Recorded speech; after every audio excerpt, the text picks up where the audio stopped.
नया सामाजिक और राजनीतिक समूह। सन 700 और 1750 के बीच के 1000 वर्षों का अध्ययन इतिहासकारों के आगे भारी चुनौती रखता है। मुख्य रूप से इसलिए कि इस पूरे काल में बड़े पैमाने पर और अनेक तरह के परिवर्तन हुए। इस काल में अलग अलग समय पर नई प्रौद्योगिकी के दर्शन होते हैं, जैसे सिंचाई में रहट, कताई में चरखे और युद्ध में आग्नेयास्त्रों यानी बारूद वाले हथियार का इस्तेमाल। इस उपमहाद्वीप में नई तरह का खान पान भी आया। आलू, मक्का, मिर्ची, चाय और कॉफ़ी। ध्यान रहे कि ये तमाम परिवर्तन नई प्रौद्योगिकियों और फसलें उन लोगों के साथ आए जो नए विचार भी लेकर आए थे। परिणाम स्वरूप यह काल आर्थिक, राजनीतिक, सामाजिक और सांस्कृतिक परिवर्तनों का ही भी काल रहा। अध्याय 5, 6 और 7 में आप इनमें से कुछ के बारे में जानेंगे। इस युग में लोगों की गतिशीलता, एक स्थान से दूसरे स्थान पर आना जाना भी बहुत बढ़ गया था। अवसर की तलाश में लोगों के झुंड दूर दूर की यात्राएं करने लगे थे। इस उपमहाद्वीप में अपार संपदा और अपना भाग्य गढ़ने के लिए अपार संभावनाएं मौजूद थी। इस काल में जिन समुदायों का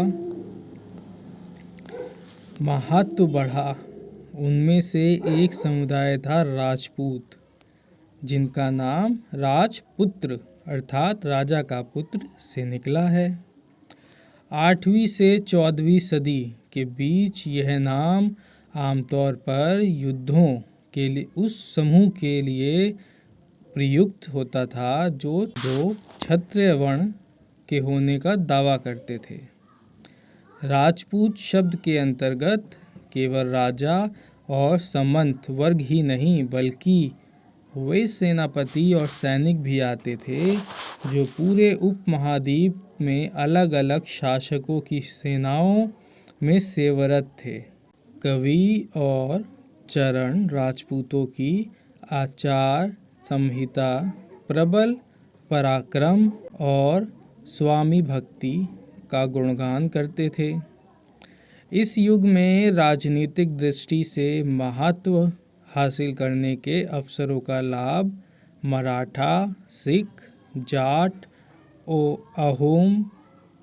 अहोम और कांस्य, मुख्यतः लिपिकों और मुंशियों का कार्य करने वाली जाति आदि समूह ने भी उठाया। इस पूरे काल के दौरान क्रमशः जंगलों की कटाई हो रही थी और खेती का इलाका बढ़ता जा रहा था।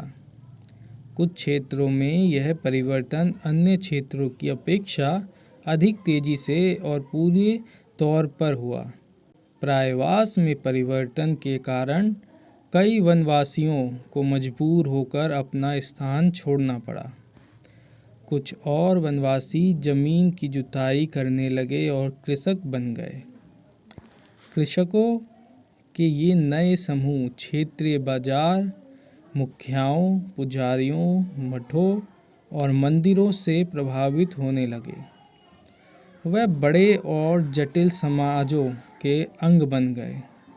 उन्हें कर चुकाने पड़ते थे और स्थानीय मालिक वर्ग की बेगार करनी पड़ती थी। परिणाम स्वरूप किसानों के बीच आर्थिक और सामाजिक अंतर उभरने लगे। कुछ के पास ज़्यादा उपजाऊ ज़मीन होती थी, कुछ लोग मवेशी भी पालते थे और कुछ लोग खेती से खाली समय में दस्तकारी आदि का कुछ काम कर लेते थे।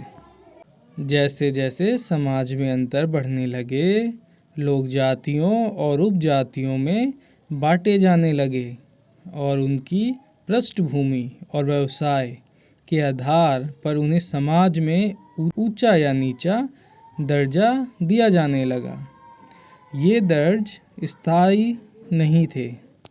किसी जाति विशेष के सदस्य के हाथों में कितनी सत्ता, प्रभाव और संसाधनों का नियंत्रण है, इसके आधार पर उसके दर्जे बदलते रहते थे। एक ही जाति का किसी क्षेत्र में कोई दर्जा हो सकता था और किसी अन्य क्षेत्र में कोई और।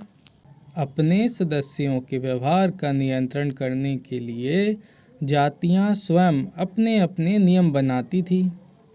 इन नियमों का पालन जाति के बड़े बुजुर्गों की एक सभा करवाती थी, जिसे कुछ इलाकों में जाति पंचायत कहा जाता था।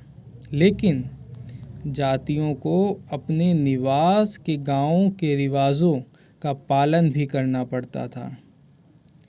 इसके अलावा कई गांवों पर मुखियाओं का शासन होता था।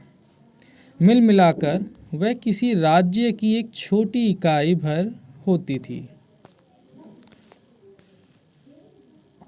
अगले सेशन में हम क्षेत्र और साम्राज्य इस टॉपिक पे रीडिंग करेंगे।